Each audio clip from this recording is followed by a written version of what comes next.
Happy Friday, good people. What's going on, black people and non-black people? It is time for Burn It Down with Kim Brown. Of course, the safe space where we set oppression ablaze and believe that something better's got to come out of this. And today is one of those days where, burning things down may sound like a good solution to the problems, because it does not appear, and nor should we have expected, for the American criminal and justice system to behave in any other way except for the way it did. Of course, you guys know I'm talking about the verdict pertaining to Kyle Rittenhouse, not guilty on all counts, of course.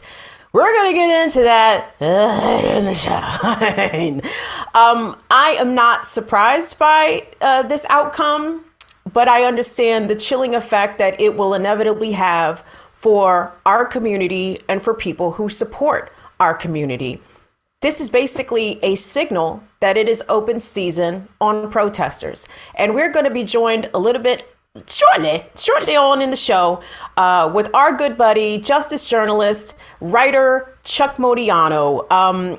We white folks, we need to have a conversation. And oftentimes, at least on this show, I know I'm very much preaching to the choir, because I know the white folks, the John Brown Brigade that roll with the fire fam, y'all already know what time it is. But as we approach the holiday season, perhaps this could be a good opportunity to shake the shit out of your racist ass cousins and try to get to the bottom of things, because clearly, no matter how much conversation and engagement and education, the American white supremacist ethos is determined to remain as it is, right? And I know that there's some white folks out here that are ready to burn that down. And the problem is not enough white folks out there that are ready to burn that down. So Chuck is going to be joining us in just a little bit, so I'm very excited to be speaking with him. Guys, do me a favor, just a real quick reminder, tonight, Patreon exclusive for all of our patrons. It is a November AMA. It's going to be the Ask Me Anything. We've already got some amazing questions sitting in the queue. Shout out to Veronica. Shout out to Stoner Loner. What's going on, Renee? Can't wait to answer your questions. Dave G, who else dropped me a question already? Afraid Not. Oh, we ready to rock. As soon as the show wraps, as soon as we wrap up our live show, let's say 10-ish minutes after the live show concludes, we're going to go rock into this AMA. So that's going to be pretty cool. Yesterday. What'd she do? Tasia just... What? Oh, okay. Tasia, thank you for the last show, for your immensely generous donation, your super chat, girl. Thank you so much for that, Tasia. We appreciate that. And listen, we understand, y'all. Times are a little tough, and we don't expect you to be a big baller like Tasia. But listen, any sort of support that you could offer us here at the Burn It Down with Kim Brown platform, we certainly appreciate. As you all know, this is Black women independent-led media. Tunde, it was 11 months ago. We did not know we was about to get laid the fuck off a year. In just a few short weeks, a year ago, me, Tunde, and Janvier was about to get the boot, and we did not yet know it. So, because of you all, we have been slowly but steadily growing this channel, growing the support, and it's all because of you. So listen, if you want to hop on to the Patreon pre-show tonight, it is not too late. You can go on over to patreon.com/BIDWKB. If you want to do the monthly subscriptions, that's cool. We have tiers starting as low as $2. I think our highest tier, sorry, my nose is running a little bit. Our highest tier is, I think, $20 a month, but hey, whatever. You can drop us $20.40 for the entire year if you sign up to become an annual member subscriber. So we're giving 15% off annual memberships. If you sign up at the $2 tier, it is $20.40 for the entire year. If you sign up at the $5 tier, it is $51 for the entire year. And you can get in tonight for your first Patreon only exclusive AMA for November. And I intend to break down and give you all a full concert review. I went and saw Genesis last night, the last Domino tour. And yes, I know this is a room full of Genesis fans. So you all are anxiously awaiting my concert review of Genesis. But let me just say this. So Genesis fucking rocked, as you can probably assume. However, the COVID protocols at the Capital One Arena lax and unsafe. It was very unsafe down there. And I was perplexed that all the emails I got from Ticketmaster said to show up masked and to show up with your vaccination card. Did both those things. Meanwhile, nobody ever asked me for my vaccination card. Meanwhile, thousands of people were in there unmasked and nobody said shit. And I was in there like, Jesus at the COVID. So much COVID in here, for fuck's sake. Get me out this bitch as soon as Phil and them finish singing. So I will be talking about that. But shame on you, Capital One Arena, downtown DC. Your COVID protocols are fucking ass, and people are going to get sick if that's the way that y'all are conducting business. Let me just put that shit right there, right there. So anyway, yes, Tunde?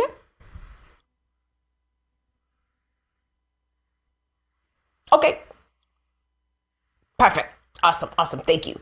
So guys, let's start the show. Okay. We've got a lot of things to get into.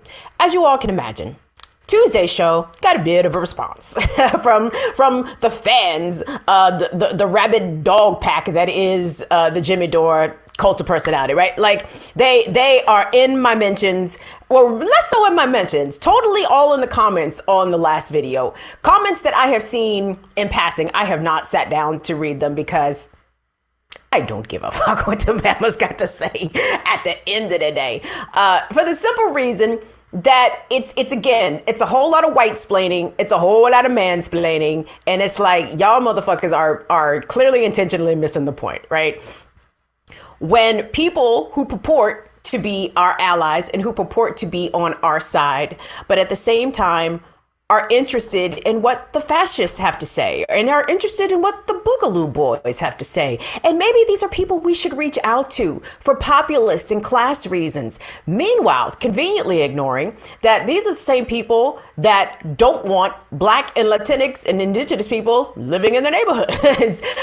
They have a problem with American history being taught as truth, as what it actually is, not some sort of sanitized fiction of what they hope America is. I'm sorry, these are not the people that I'm interested in being in coalition with. I refuse to be in an alliance or in a coalition with people who think that I'm inferior and who inevitably believe that the treatment that Black people and indigenous people have received on this continent is ultimately somehow our own fault. It is somehow a product of our own doing and has nothing to do with colonialism, has nothing to do with capitalism, has nothing to do with the exploitation that Black and brown people have faced on this continent ever since the Europeans stepped foot on this bitch, right? So kill all that shit. Let me just put that shit right there.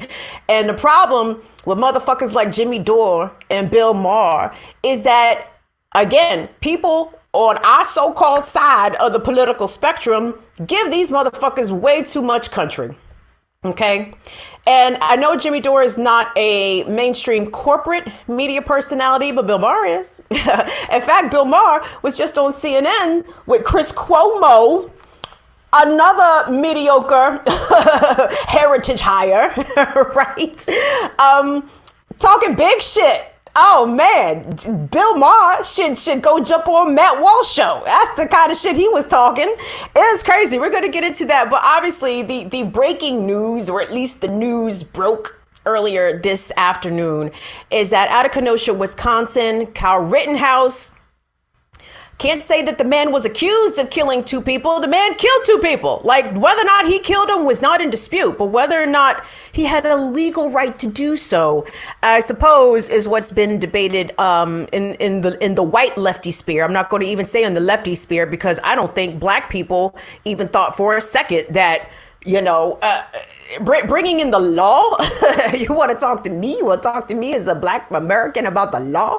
Shorty, the law don't ever protect us. The law always protects Kyle Rittenhouse's all the time. There is lots of evidence, historical documentation, easily, simply and repeatedly proving that point.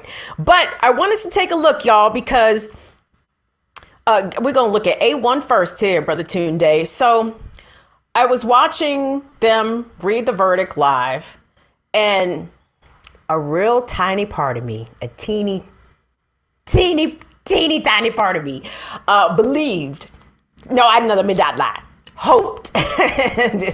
Belief indicates confidence in something. Hope is like, I don't know, but maybe, dog. A teeny tiny part of me hoped that maybe he might get found guilty about something, right?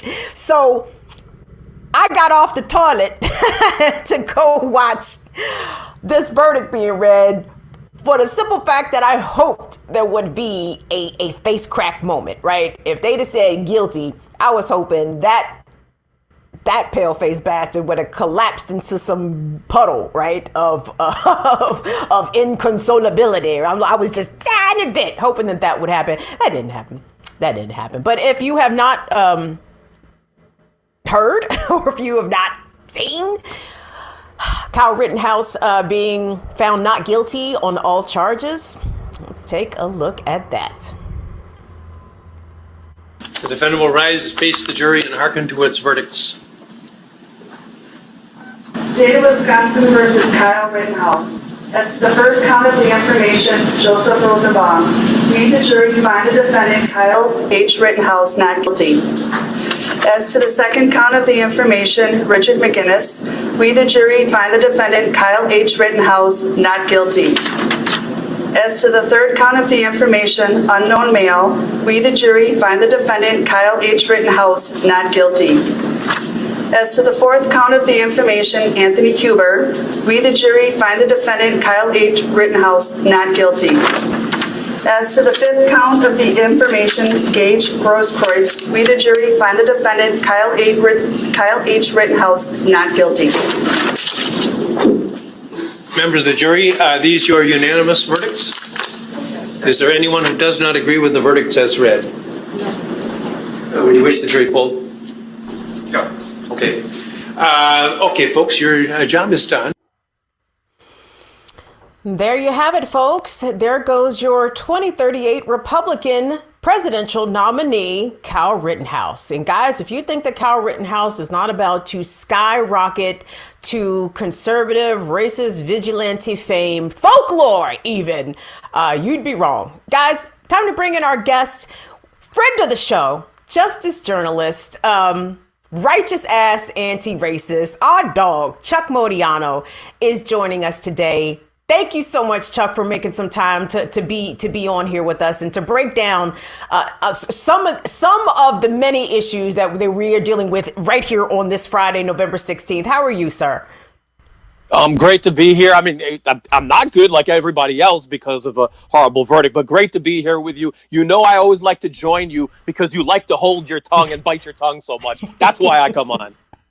And see, that's what I appreciate about you, Chuck. And I'm going to lavish some praise upon you in just a little bit. But first, I wanted to start with this Rittenhouse verdict coming out of Kenosha. Obviously, the trial, a total shitstorm from the prosecution to the judge, to the jury, to the fucking defendant. I mean, it was the white man fix was in early and often. But, you know, Chuck, when I heard this verdict, I'm not going to front. Like, obviously, we know why people had been in the streets that fateful night in Kenosha to protest the police shooting of Jacob Blake. But when I saw Rittenhouse become, get not a not guilty verdict, I thought about you. I thought about you, and I thought about Deanna Marie, and I thought about Heather Heyer, right? Like, Black folks in America, we already understand that on some level, we are at constant risk from white violence and white racist violence and white police racist violence and Black racist police violence as well.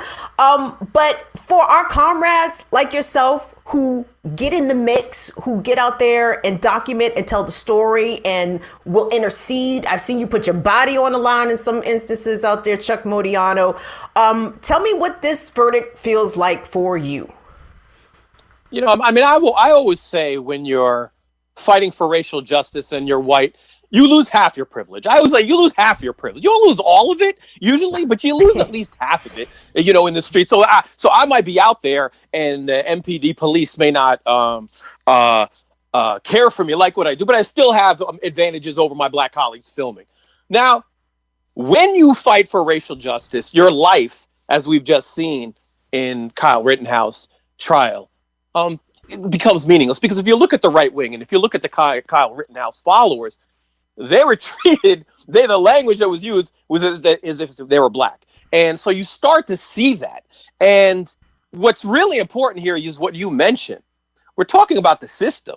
We're talking about the judge. We're talking about the jury selection, because I believe Kenosha is 37% Black and there was only one Black juror, and they were excluding Black juror after Black juror after Black juror. We're talking about the judge excluding evidence before, excluding evidence after, that was incredibly disfavorable towards Rittenhouse. So when I'm watching TV in the last couple of hours, CNN or whatever, and they're talking all this legality and language and what the Wisconsin law says, it's insufferable. Because it's inherently racist to begin with. It's inherently white supremacist to begin with when you're citing law that was designed to protect Kyle Rittenhouse. And if that's not part of your analysis, you shouldn't be on TV commentating. Oh, but they are on TV commentating, aren't they there, Chuck? Yeah. Chuck Modiano. And we're going to get into that a little bit later, too, because it's amazing to me that, you know, CNN will call somebody like Bill Maher on, but never... They will call Chuck Modiano to come on and ask Chuck Modiano questions about these types of issues, which of course is intentional and deliberate. But you know, wait, Chuck, Kim, I have to pause. Are you telling me Chris Cuomo inviting on Bill Maher for an hour to talk about critical race theory and wokeness is not the correct people that we want to be seeing? Chuck, between pulling clips for today's show and the Rittenhouse verdict, like, it's amazing that I was even able to come on and talk to y'all today, because I was literally sick. I have literally been fucking nauseous, like literally all goddamn day. So ridiculous. But, you know, you bring me to a very good point here, Chuck, because a very popular YouTuber, Jimmy Dore, whom has a very big following of people who claim that he is very much against the Democratic establishment. But in his defense of Kyle Rittenhouse, and again, not saying that he thought that Kyle Rittenhouse was correct in his actions, but using the law as justification, this is the part about racism that I think some white liberals intentionally gloss over because they seem to believe in some respect that they still subscribe to the American ethos, that everybody's treated equally under the law. And if Kyle Rittenhouse was out there in self-defense, despite the fact that he had no real legitimate reason to be out there, despite the fact that he was committing, he beat up people and was pointing his weapon at people, like all that gets tossed out the window because we come to the rights of a white man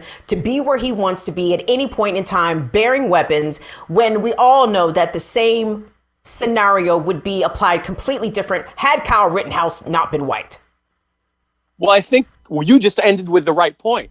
The proper lens is, would this justice play out for a black person? And we know it wouldn't. And if that's not part of your analysis, if that's not your starting point of part of the analysis, you have a problem. So we see this problem both in white liberalism with Bill Maher and white leftism with Jimmy Dore, who you just mentioned. So Jimmy Dore has good days when he's talking about anti-war. Jimmy Dore has good days when he's talking about Medicare for all. And he even had a great segment when he ripped Bill Maher to shreds. And yet on the left, as a leftist, he's doing the same thing that Bill Maher does with liberals, pushing much of his crowd towards white supremacy.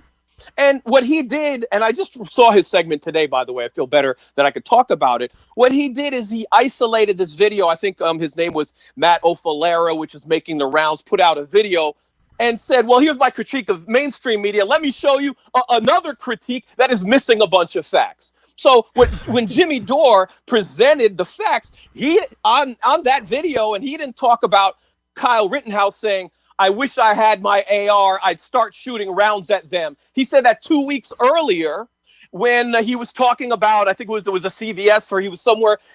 We know 2 weeks earlier, at a very calm point in time, he said, I'd want to shoot rounds at them. This is what he was saying when it was calm. And then he goes to Kenosha with an AR-15, says he's a medic. Now, I know medics. I see medics in the streets. They have backpacks. They attend to people. They jump on injured wounds. They don't have AR-15s. The AR-15 is the exact opposite of what any medic would do, because it would show that you were a threat, that it would instigate more violence just by having that AR-15, which is exactly what happened with Jason Rosenbaum and others after he shot Jason Rosenbaum, who rightfully went after him. Yeah, that's what you do.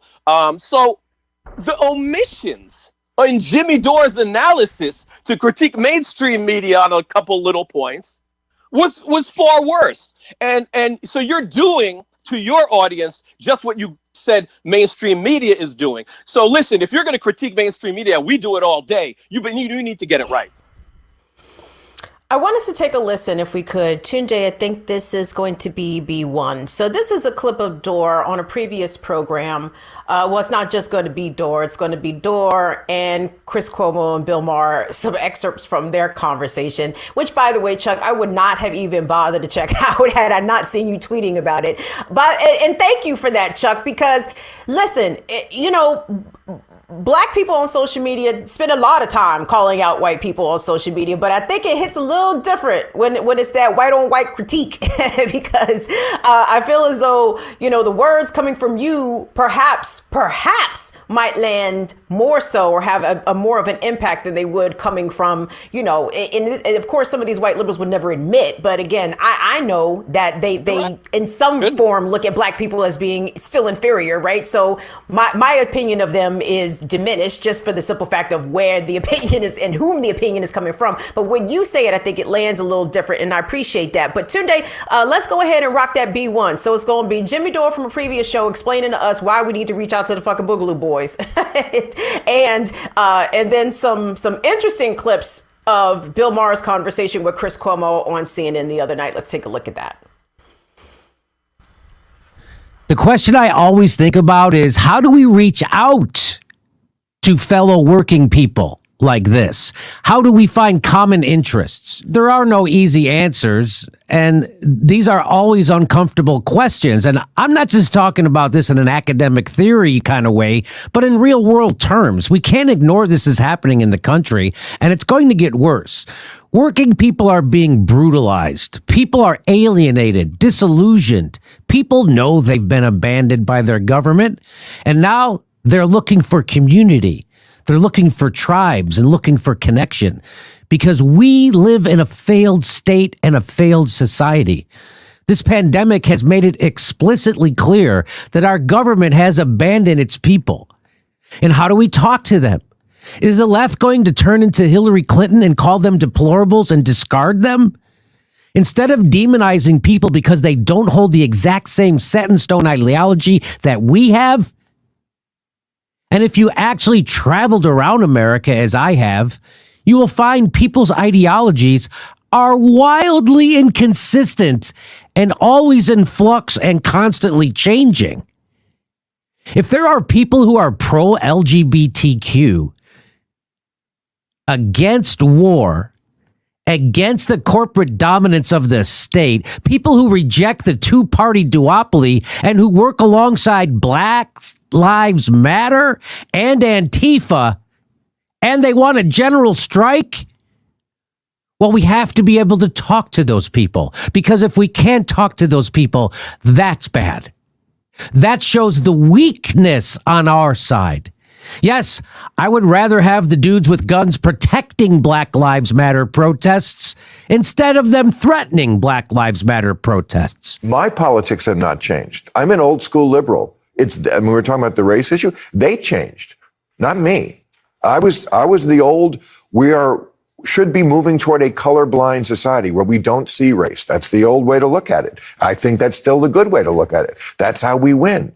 When it doesn't matter what your race is, the quality of your character, not the color of your skin. That's not wokeism. Wokeism, we have to see it everywhere. And there is a sense that just being male is toxic or just being white is toxic. Your whiteness. And it's like, what are you talking about? I've always tried to be an ally. That's what a lot of people are saying. And now you're coming after me? This whole idea of like, you have two choices. You're either a racist or you're a racist and you don't know it. People who have lived a right-thinking life their whole life, that's not their thing. Why are you coming after me? Have I turned my life over to this issue? No, but I can't. I have a job and kids and a wife and stuff to do. I can't do that. As Kalanji Changa said very wisely, we don't need more allies, we need more comrades. And Chuck Modiano, listening to that mashup of Jimmy Dore and Bill Maher, I have to ask you, please explain the difference between being a white anti-racist and I don't see color head ass. What is it? Explain to us the difference, because a lot of motherfuckers, white people, white liberals, who say, I don't see race and I aspire for us to live in a colorblind society, really miss the fucking point, I think, intentionally. And that is not anti-racism, though they try to sell it as anti-racism. I mean, anyone who says that is advancing racism. Of course, we all see race by trying to pretend the world isn't what it is. You are allowing the far right wing to control the agenda, to move forward without an opposing army. I mean, even as myself, I'll say growing up, and I love my father. Growing up, he never taught me to be anti-racist. He was actually very strong about it's not good to be racist, but he didn't say be anti-racist, fight this incredible racism that exists in the world. And so even white individuals whose parents say, hey, you know what? Racism is bad. They still don't teach them right. And then when you're talking about Bill Maher, and by the way, I'm very upset that I had to sit there and listen to that segment. So I got a bone to pick with you right there. That was insufferable watching Bill Maher. There's more. There's more. Oh, boy. Oh, my. Oh, my. Bill Maher is insufferable. And I was a fan many, many years ago and turned like so many people. There was a time when Bill Maher was actually out of the box. Bill Maher was actually edgy. Bill Maher was saying some anti-racist things. Somewhere along the line, he became a millionaire. He became into his bubble. And he started, he had this 1990s format that he's still using in 2021 of when a conservative might have been Bob Dole. And I got no love for Bob Dole, but now, it's Steve Bannon on his show. It's Ben Shapiro on his show. It's Megyn Kelly on his show. And they're talking about white supremacy, and they're in cushy segments. He's not debating them. He's not going in on them. He is listening to them and half the time nodding his head. I agree, Megyn Kelly, on your opinion on critical race theory. You make a lot of sense, Megyn Kelly. And he's pulling liberals that way. And when I talk to liberals and they flood my timeline because I go at Bill Maher pretty hard, this is the most annoying thing.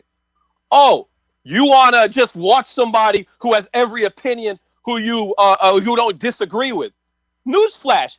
I don't agree with almost anyone on Bill Maher's show. You know what I agree with? Have an anti-war activist on your show. Can you do that? Because Bill Maher doesn't do that. Do you have Palestinians on your show talking about Gaza getting bombed all over the place? I don't see that on his show. Do I see Muslims challenging his Islamophobia on his show? No. So it is a myth that Bill Maher likes diversity of opinion. He doesn't like diversity of opinion. When he goes away from his own, he gets straight white supremacists, and half the time he agrees with him. So these liberals who say that I have a problem or we have a problem listening to diversity of opinion don't realize they're in a bubble that have no leftist views in there. And maybe that's a segue to Jimmy Dore or not, but it's really annoying that people say that.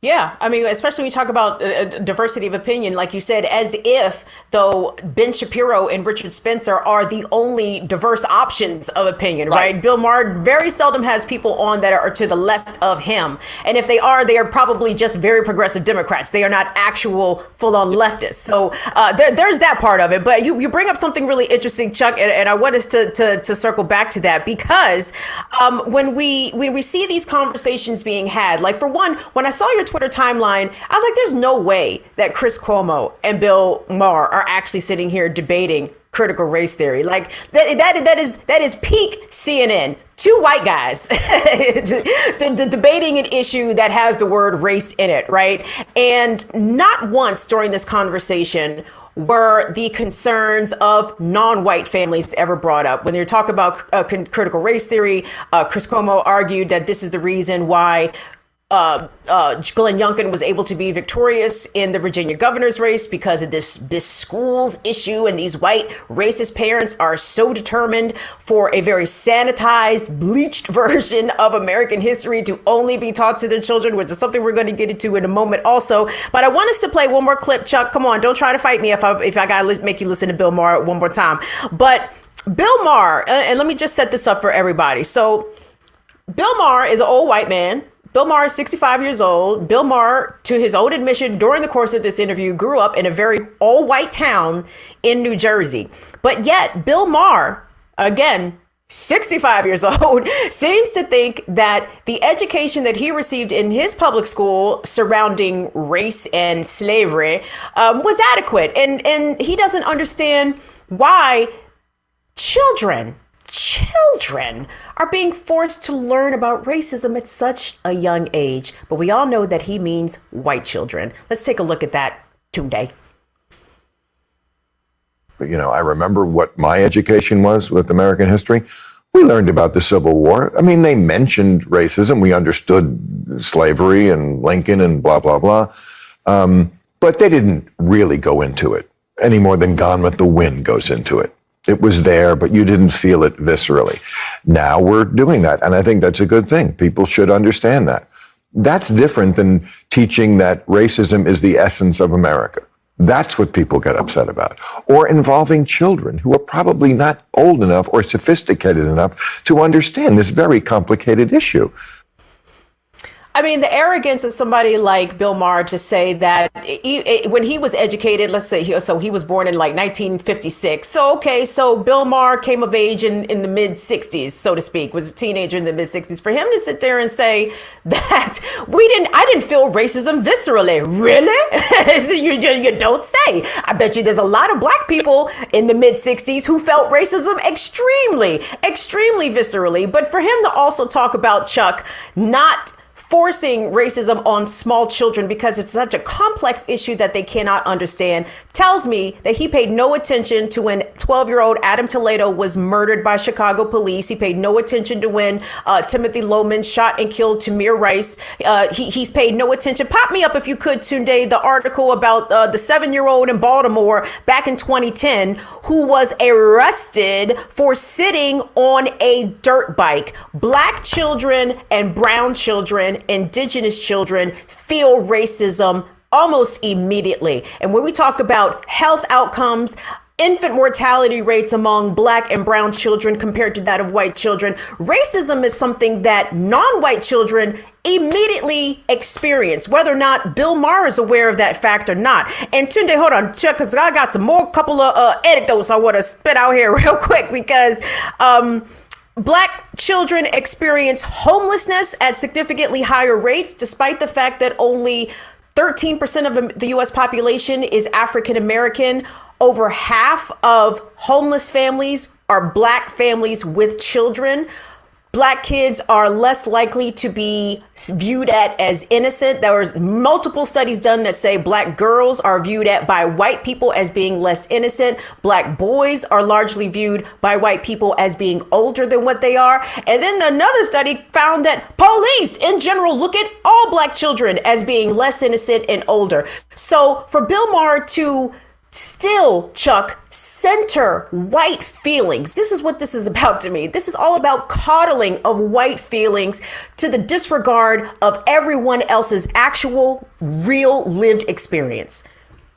That's exactly right. That's what Bill Maher does. He coddles white feelings. And in this case, he's coddling his own. Anytime his white feelings get hurt, it's a problem. So he always speaks out anytime somebody who has a large platform, including someone like Laura Ingraham, and he defends them because he feels that personally. He won't go and defend Hassan Minhaj getting his show canceled, which was a brilliant show, by the way. He won't do that. When professors all over the country are pushed out of their college sphere because they have a point of view that defends Palestinians, he doesn't go to bat for them. He does not go to bat for Black people, Palestinians, people of color who get marginalized from their privileged spaces. He only does it for white people. And to your point, when you're talking about him coddling white feelings, and hit me back one more second with the original question. I apologize.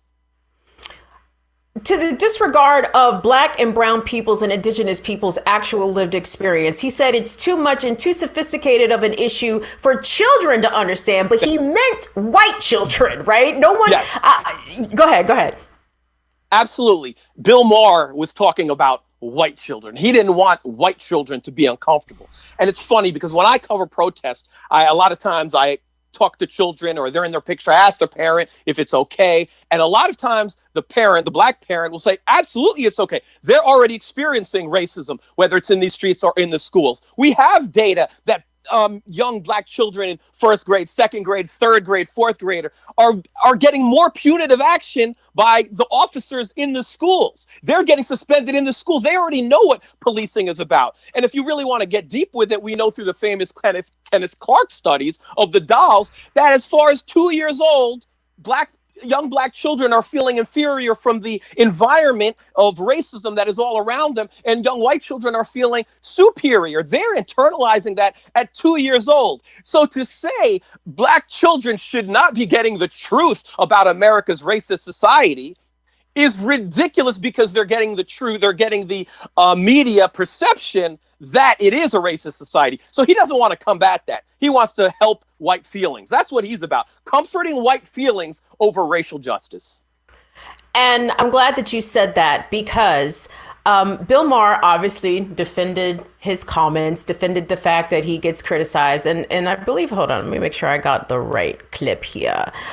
He goes out of his way to make sure that he identifies himself as an ally. Right. And so there's that part of it. But this question from Chris Cuomo is really interesting. And let me set this up for y'all. So, again, Chris Cuomo is about to set this up for Bill Maher in the context of what he says families that reached out to him about the issue of critical race theory being taught in schools. And again, y'all, critical race theory is a right-wing buzzword at this point. They are trying to sanitize every part of American history that does not uphold the benevolent slave owner, right? Like, you know, that slavery wasn't so bad.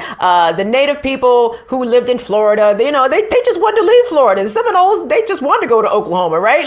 They're trying to absolve themselves of any sort of historical guilt. And you know what? I guess when your history of being murderous, enslavers, and genociders looks like that, yeah, I'd be trying to clean that shit up too for my great kids and my great grandkids. But I digress. So today, if we could cue up B3, okay, and Chris Cuomo is going to frame this from the perspective of, again, white families, because it wouldn't occur to a silver spoon little nepotism benefited brat like Chris Cuomo to ever consider the experience of non-white folks in the framing of his question. So Tunde, let's take a look at that one, please.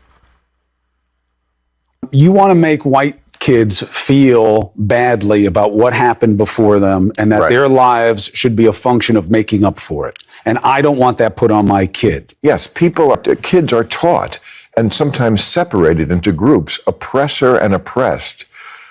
Again, does a kid even know what those words mean? Would they gravitate toward that if you hadn't told them? I mean, you're taking something that was getting better, race relations in America, and I think everyone recognizes, everyone right-thinking in my view, that still a lot of work needs to be done. Remedial efforts need to be taken still. Racism is part of America. But I did a thing one night about progressivophobia, which is a term Steven Pinker coined, which means somehow liberals got afraid to acknowledge progress. You know, it's two thoughts in your head at the same time. You can acknowledge that we have made great progress on all the social issues. And yet there is still more work to be done. We're not saying mission accomplished. It's just saying, let's live in the year we're living in. You can't come up with good solutions unless you're realistic about what the problem is. I mean, it was only like 10 or 20 years ago that no state in America would vote for gay marriage. I mean, it was on the ballot like 35 times. Now it's the law of the land, and no one is against it. I mean, when I was a kid, I grew up in New Jersey, which is not a southern state, and it was a completely white town. Now, a vast majority of Americans want to live in a racially diverse neighborhood. That is a sea change just in my lifetime. Again, not mission accomplished, but can we just acknowledge how far we've come and where we are right now? Where are we right now in 2021, Chuck Modiano? Because from where I sit, Black wealth and Black home ownership is at all-time lows. Black people still are experiencing income inequality at far greater rates than the rest of the populace. Not, you know, shout out to our indigenous brothers and sisters who are down here with us too. But over increasingly, it seems as though public schools are more segregated than they were during the 1950s and 60s. So I'm very confused as to what exact moment is Bill Maher referring to, the moment that we're in now, where we have made so much progress, says the straight white man. Right. Well, listen to your language and listen to Bill Maher's language in that clip. You were talking about policy. You were talking about wealth. You were talking about economic inequality. You were talking about schooling. That's policy. In Bill Maher's brain, listen to his words, race relations. He was talking about a community that was diverse. Like, it sounded very similar to Biden's argument that there are more interracial couples on commercials, so therefore we've reached the promised land, right? He's talking about nonsense. And let's talk about race relations, what that means. That is a nonsense word. That means white comfort. When he talks, what's how white people feel. That's not racial justice. So if you come at me with race relations, you're just telling me how white people feel about the situation, whether they're ignorant or not. You know, to white people in Jim Crow South, race relations were going wonderfully. Everything was good. Everything was peaceful. Nobody complained. So it's the dumbest term ever. And that tells me how shallow Bill Maher is. That tells me how educated Bill Maher is. That tells me Bill Maher has no true black friends who can hold him accountable, that he will allow him to hold accountable. I get dumber every second I listen to Bill Maher, and he makes his audience dumber because it's a stupid, privileged, smug individual analysis to real systemic problems. So F his race relations. Let's talk about some real issues that you were just talking about. So he is not equipped. He is not qualified to talk about race in any way, shape, or form. He's not even trying. Doesn't stop him, though. I mean, no. he seems to be undeterred by his lack of knowledge and insight and perspective about the issue of the state of racism in the United States. I admire that so much about certain white men, Chuck D. They do not let their ignorance get in the way of them screaming that shit at the top of their lungs and saying it with their entire chest. I mean, like, actual knowledge about said subject notwithstanding, no matter. The confidence of a white man, everybody should aspire to that kind of shit. But I wanted to ask you, Chuck, you know, I know that you have been on a political journey, as we all have, right? You and I are both embarrassed to admit that we canvassed for Obama, right? Like we made efforts. You did that too? I tried. I did. I knocked door to door for Obama. Oh man! When he said he was going to close Guantanamo Bay on day one. I believed him. When he said he was against war, I believed him. I tried. I went there. And then, you know, that was my wake-up moment of the limitations of the electoral system. I think I'm not the only one who could say that. So I'm a reformed liberal. It's very fair to say that.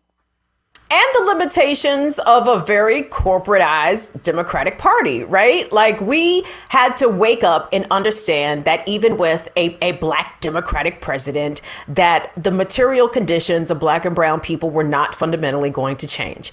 And I want to ask you, you know, as someone, I'm assuming that you are a former Democrat as I am, but I don't want to make assumptions. Are you a former? Are you? Yeah, you're right. Okay, so when did you realize that liberalism was absolutely fucking useless? I'm just curious. I mean, Obama was a wake-up call for me because I think, like a lot of people, I expected so much more. And, you know, no one person it can do much. We understand that the system changes. You don't change the system, assuming you're even going in there for change, right? We understand that in a corporate model, that you get elected through your donors. I mean, I think Bernie was the first person to ever run a serious challenge on independent donors. That hadn't happened. That was thought of like as impossible. And particularly in the post Citizens United world where corporations are people and corporations can donate gazillions of dollars, that was an incredible feat. But listen, you have to follow the money. So I don't really listen to politicians' words that much. I listen to who is funding them. I look at the money source, and that tells me a whole lot more. You know, for a minute there, Beto was like, he was running a few good speeches. I was like, ah! And then I saw how he was backed by the oil company, right? And I was like, okay, that's my answer. Are you going to listen to your conscience, or are you going to listen to the people paying you so that you can be elected? Well, I think you're probably going to listen to the people paying you. That goes for Manchin, that goes for Sinema, all these people trying to shame them in front of the White House. I kind of, you know, I appreciate you on some level, but do I think it's going to work? Nah, I don't really think it's going to work. So we have to understand what we're dealing with. And if you understand you're dealing with billions of dollars opposing you, just Twitter shaming ain't going to get the job done. You have to build a separate independent system that is free of those influences. Guys, I wanted to take a quick pause. Just a reminder, y'all, we are being joined with justice journalist and sports writer Chuck Modiano.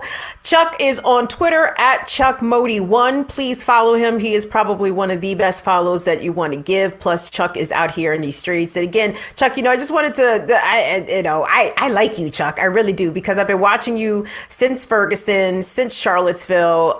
You know, you have been very authentic out here. And the fact that you're here in DC, in my home area, in the DMV, and I see the way that you are received, right? I see the way that the community receives you, and I see the way that you simultaneously know your lane, right? So you were out there pre-January 6th, right?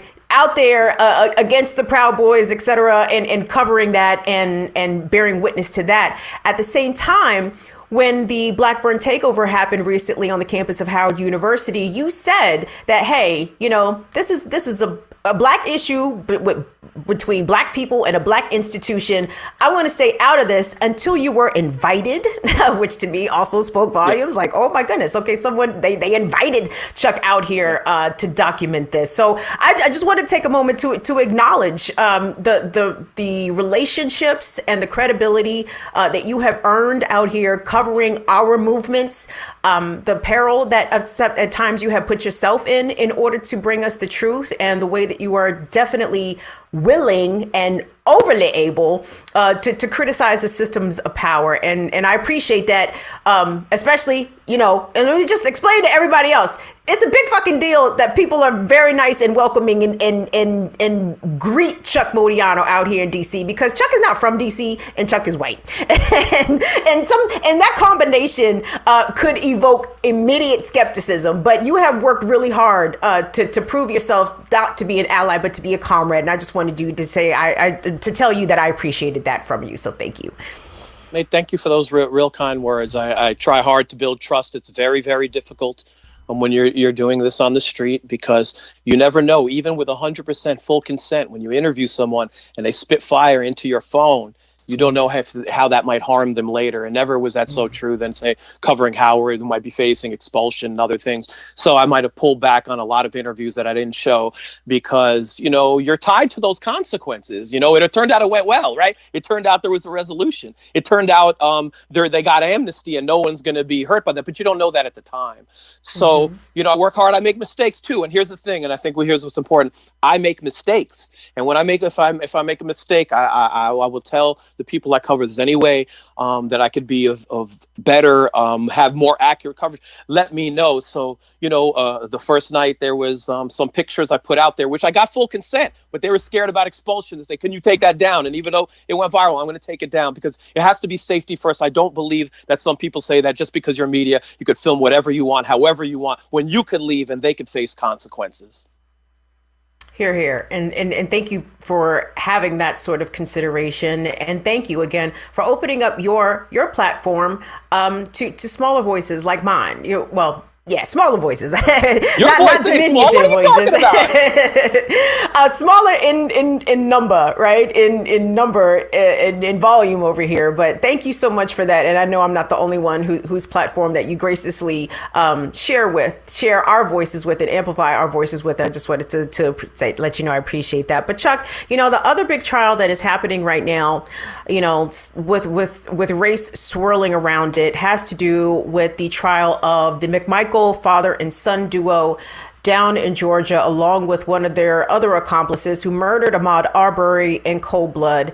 And, Chuck, this case, I didn't even realize how triggered I was by the Ahmaud Arbery murder really until I listened to Travis McMichael talk about the way that he approached Ahmaud.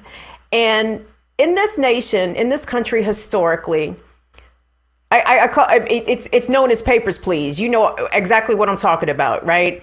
During slavery, free black people who were free had to produce papers upon demand to, I suppose, any white person who asked. Like the sort of freedom, like the unspoken deputization of all white people to be in a position of power to check any black person in any space at any time. I guess that just is an outgrowth that came out of slavery, and that never went away. And all black people, and I say this, and I'm not even trying to use hyperbole or generalize, all black Americans, everybody in this country, if you are black in this country, you have experienced this. I have experienced this. And after we play this clip, I'm going to come back and tell y'all again about the time that I was illegally detained in a public park by a white woman I did not know.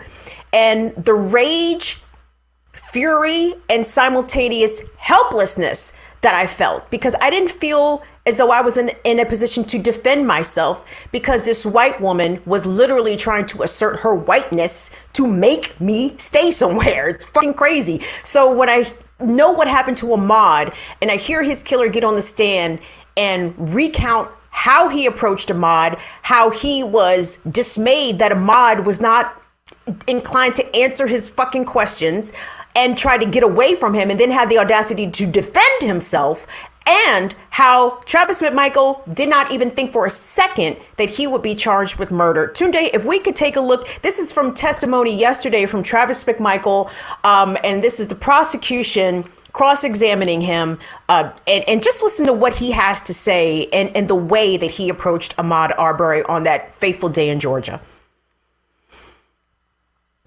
Okay, so hold on. You pull up next to him, he stops, and then he turns and starts running this way. Back down Burford towards Satilla. Yes. And then you back up. Is that right? I did. So you back up the truck to follow him, and at some point in time, what do you say to him? I'm asking him, what are you doing? You know, what's going on? What happened down there? Why is there somebody, I ask him why there's somebody pointing down the road. As I'm talking, that's when he turns and runs back down Burford. So now you're asking him, hey, why is somebody pointing down the road? That's what you're asking him? That's what I was trying to get to ask him why there are people pointing down the road. All right, Mr. McMichael, not asking for generalities and what's in your head. I want to know exactly what you were saying to the man jogging down the street. Do you understand? Yes. Okay. What exactly did you say to him the first time you pulled up to him? I want to talk to you.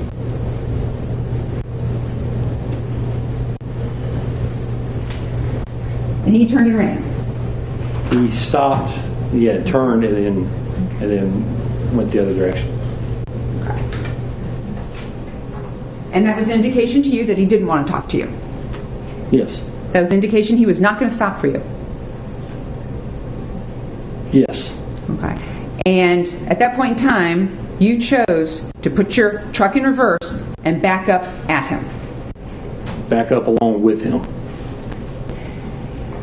So he's trying to get away from you, doesn't want to stop, doesn't want to talk, and you're backing up to go along with him. That's correct. And so you chase him down here, and at this point in time, you cut him off. No, ma'am. I'm alongside him and ask him to stop. I want to talk to him.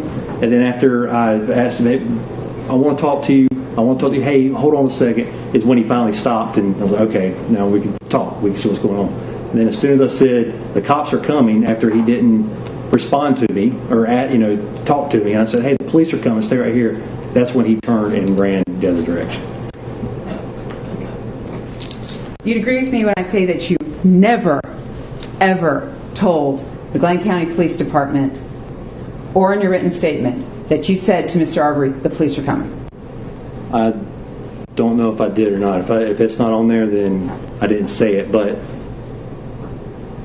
I could have missed it from everything that was happening and writing it down 2 hours later. I might have missed it, but on the assumption that they do that, because I was still under the impression that my dad has called the police, so I'm under the impression that the cops are coming. But looking at this and how I was still under stress, still under the impact of what happened a couple hours after this, just 2 hours after the shooting, and then seeing how I was talking, under stress, nervous, scared, I know what I was talking about here, and that's what I was talking about. They call the cops, stop where you're at, call the cops. I'm probably choppy trying to talk to him, being nervous, and saying that I was saying this to Mr. Arbery, and then he takes off running. If you're running, he continued running. He takes off running. I think that's what I was talking about there. So what were you nervous about while giving this statement? I just killed a man. I had blood on me still. It was the most traumatic event of my life. I was scared to death. I mean, it was the most traumatic event of my life. I don't know anybody who wouldn't be scared or stressed or terrified or anything. I mean, it was horrible. I'm talking about giving your statement 2 hours later at a police station. You were nervous because you thought you were going to jail, right? No. I gave him a statement. I mean, if I would have, I would. You don't think you're going to jail.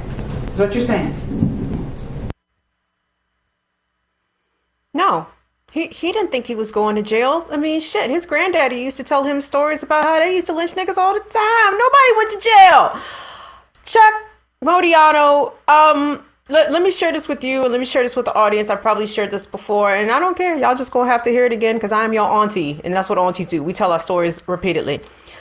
I'm from Laurel, Maryland. I'm from a very racially mixed neighborhood. I grew up with black neighbors. I grew up with white neighbors. Even in my racially diverse neighborhood, me and some of my black friends have been called niggas, right? One day, I'm going to say this was maybe 2012. I was at a park in Laurel with my dogs. And long story short, a white woman who was also there with her dogs, who I never had any, me nor my dogs had any encounter with her because she was always a great distance away. She was very unhappy about the fact that I had my dogs off the leash. And because of her displeasure of me having my dogs off the leash, who never encountered her or her dogs, the dogs never met each other or anything like that. There was nothing negative happen. When I returned from walking on the path to the parking lot to get in my vehicle, this white woman had positioned her vehicle behind mine, blocking me into a parking spot. And when I saw that happen, Chuck, I wanted to fucking kill her. Like, I'm not gonna eat. I can't even clean it up for YouTube, okay? I can't even do that because I was so furious that this person had the audacity to think that they were going to detain me for not having my dogs leashed. So when I approached my vehicle and saw her in it, I knew that I had an aluminum bat in my trunk. And my first inclination was to pop my trunk and either go upside her fucking head or go and beat the shit out of her fucking vehicle. And I was so filled with rage, I could have very easily done that. And the reason that I didn't do it, despite the fact that this woman was legally committing a crime against me, that's called unlawful detainment. She had no right to try to keep me in place because she claimed she called the cops, right? And the reason I didn't go upside her fucking head and the reason I didn't beat the shit out of her side view mirrors and crush her windshield, because at the end of the day, despite the fact that she provoked me, despite the fact that she was in fact committing a crime, had I responded and defended myself, I would have went to fuck to jail. And that is I can't say it's uniquely black American, but I can't fully put into words the rage and simultaneous helplessness I felt because I didn't feel as though I had any recourse, Chuck Modiano. So long story short, I was able to get my vehicle out of the parking spot. And of course, she followed me. Of course, she followed me. And again, because I didn't feel as though I had any recourse as a black woman to defend myself, I had to drive to the fucking police station, okay? And the cops came out and she took off. Of course, nothing happened after that. But I was so shook by that incident. When I'm talking to the police, Chuck, I couldn't even stand up straight. Like my stomach, I was like doubled over with nerves and anxiety and angst. And when I look at what Travis McMichael just had to say about the way that he approached Ahmaud Arbery right there, I mean, I feel Ahmaud's rage and I feel his helplessness, Chuck. I mean, but I want you to tell me about how the way that you see this Papers, Please entitlement. It's almost pathological among some white folks who absolutely in the 21st century feel as though they have the right to accost, harass, interrogate black people. And these people are not law enforcement. These people are just fucking white.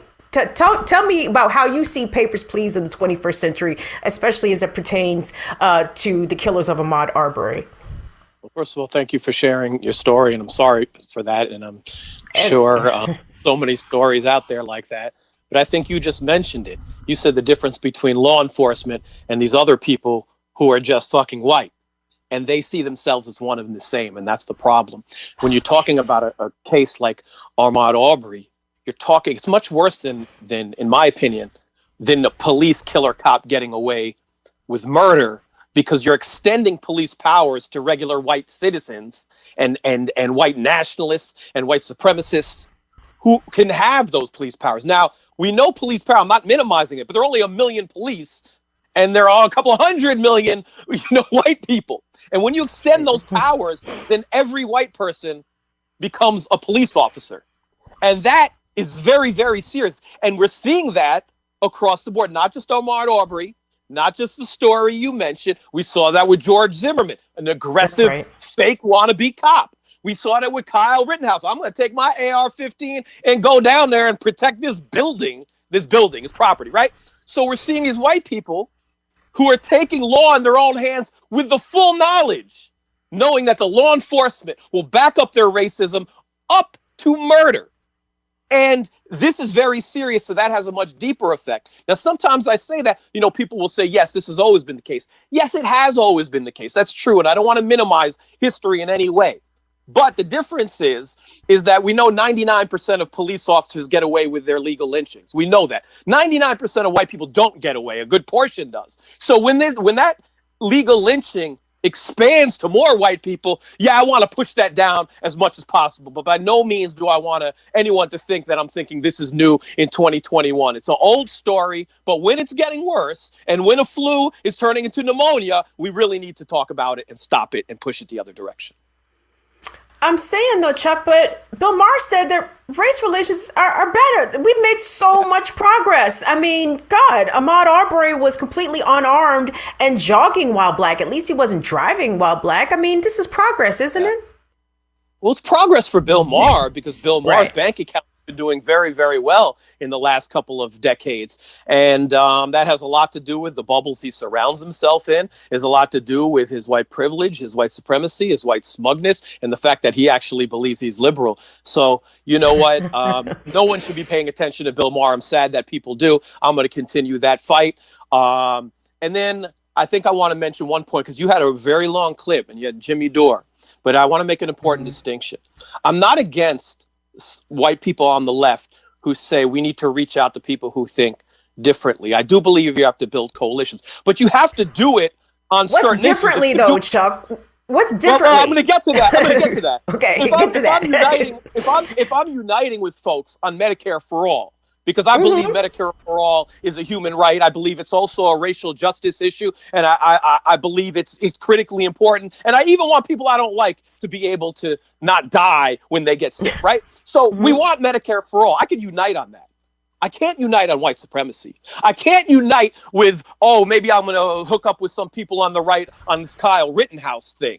And that's what Jimmy Dore is doing. He's uniting on white supremacy. That's not, you don't build coalitions along white supremacy, but we can build it along healthcare. That's different. So no, that's a non-starter. And when he did that, and he's done it a few times, he is shitting on all of the black leftists as well as the white leftists who understand what's going on. Because you don't see a whole lot of black leftists saying, Kyle Rittenhouse, you know what? He shouldn't go to jail. I haven't seen it. There's some things black leftists and white leftists are united on, Medicare for all, but not Kyle Rittenhouse. So Jimmy Dore really needs to check himself seriously. Chuck, last point I wanted to make before we get out of here. Kyle Rittenhouse is acquitted on all charges, or found not guilty on all charges. The trial of Ahmaud Arbery's killers, I can't call it, bro. I really can't. Because it could go either way. And, despite that we have a conviction of Derek Chauvin in the murder of George Floyd, we understand how rare those kinds of victories are. And we take a lot of L's in between those very few W's. If Ahmaud Arbery's murderers are exonerated, coupled with the Rittenhouse verdict, what is the message that this sends to those who will take to the streets on behalf of Black lives, on behalf of Indigenous lives and Latinx lives, and our comrades like yourself? What did these verdicts or potential verdicts even, what are the message that you receive from this, and what can be done? The message is anyone who opposes racial justice, no matter who you are, is an enemy. And we're already seeing that. I don't have to wait for the verdicts. We see the laws that are being passed in different states that you could run over protesters, right? You could literally run over protesters and kill them. Now, you can't do that at a Macy's Thanksgiving Day parade. You're not allowed to do it then. When DC was shut down for a marathon, shutting down the streets, I can't run into a crowd with my car and kill people. But actually what they're doing is doing what James Fields did in Charlottesville when he killed Heather Heyer, and they're kind of moving towards legalizing that if we don't like the type of block traffic, if the block traffic isn't approved by us. That's a serious problem. So we see that. And when you take a Rittenhouse verdict, and then when you take if Ahmaud Arbery verdict goes the wrong way, you are saying anyone who opposes racial justice is the enemy. And I always want to say this has been happening to black people for a very long time. So we always have to lead with that. It's been happening to black people, black protesters a very long time. And if people didn't pay attention to, I call him loophole Joe Biden, because he always has a loophole in all his legislations, right?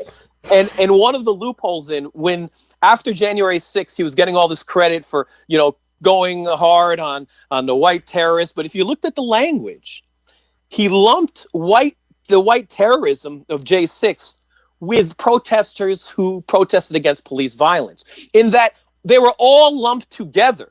So how someone is prosecuted, and we always know black people are going to be prosecuted the worst in any situation, even language and policy to stop quote unquote white terrorists and insurrectionists will come back the way the law is written, mostly on black folks, and then secondarily those white people who show solidarity with black people and other indigenous and people of color. Excellent point, Chuck. And just one last thing before I let you go, because I know you can appreciate this. The J6 people that have been arrested and who are currently being held under pretrial detention in the DC jail, isn't it rich as shit that these motherfuckers are complaining about the conditions in the DC jail, about how inhumane the conditions are? And they're not asking for the conditions to be improved. They're just saying, let us out. Can y'all let us out of these, not improve the conditions. Right. Yeah. But I knew you would appreciate that. I do. You speaking of Enrique complaining about now a Proud Boy is complaining about DC jail conditions. That's been going on forever, for years. They just locking up black people so nobody cares. And now they're talking about, a Proud Boy is talking about it. Oh, look at the conditions. They've been that way. Right. You just don't care because you're a racist. That's all that's about. But if it takes a Proud Boy getting arrested to improve the conditions, I don't know. I'll take the trade. It's not the way I want to get there, but I don't know. I don't have a better answer. I nor do I, but we'll take it. So anyway, Chuck, thank you as always for making time to grace us with your presence and obviously your experience and your very deep perspective. Again, I'm deeply appreciative of the work that you do. I'm deeply appreciative that you have shared your platform to amplify my voice and my channel and others like me, non-white, non-male people. Thank you so much for that. Please keep up the great work. Guys, follow Chuck on the Twitters at Chuck Modi1. Support this brother, this white brother. Support him, because Chuck is out here doing very righteous work, Chuck, and I appreciate you joining us here on Burn It Down with Kim Brown. Thank you. And I really appreciate you. And I have to say, you know what? You started a program, I believe it was Real News, and then it didn't work out, and you went out on your own to keep it going as independent media to bring the streets to life. And I can't tell you how much I appreciate that. And I know that probably came with a lot of trepidation at that time. So it's really incredible what you are adding to independent media, and I really appreciate it. Thank you so much for that, Chuck. And let me just say, none of this happens without Tunde and Mali. So let me bring in the whole squad. So thank you. We will accept that praise as a unit. So thank you so much for that, Chuck. I really appreciate it. Thank you.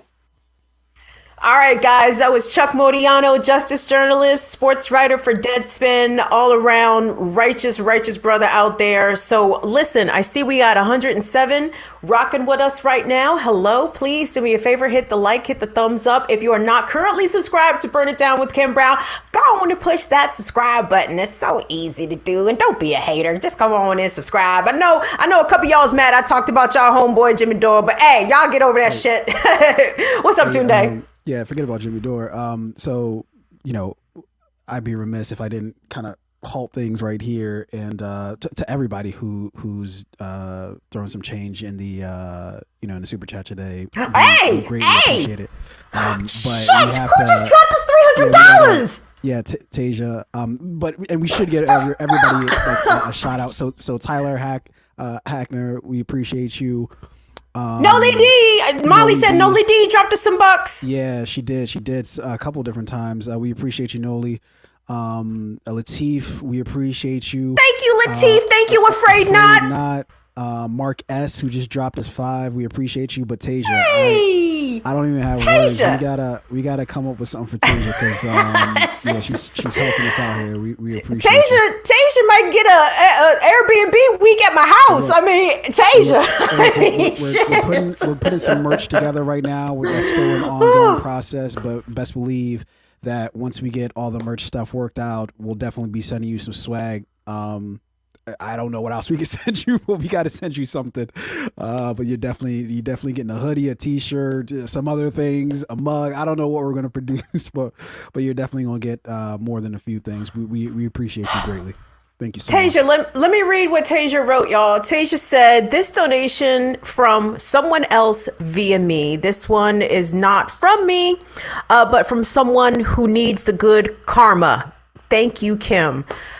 Well, honey, let us circulate some good karma to you, Tasia, and to that person who very generously offered us a donation. And let me tell you all, I'm going to split this donation with Chuck Modiano because I appreciate that much what Chuck does and what Chuck brings and what Chuck sacrifices. And just as a little tidbit, this ain't a pat myself on the back kind of moment. I'm just letting y'all know that we do try to redistribute some of the money that we give to independent journalists and independent media organizations out here. So this is not all just coming to us. We try to spread it around also. So thank you so much, Tasia, for that very generous donation. Thank you, Latif. Thank you, Noli D. Thank you, Tyler. Thank you, Afraid Not. Thank you, Mark X. Thank you, Anna Hart. Thank you guys so much for your continued support and for understanding and for getting the show. Y'all fucking get it. And that is so crucial and so important. So check this out here.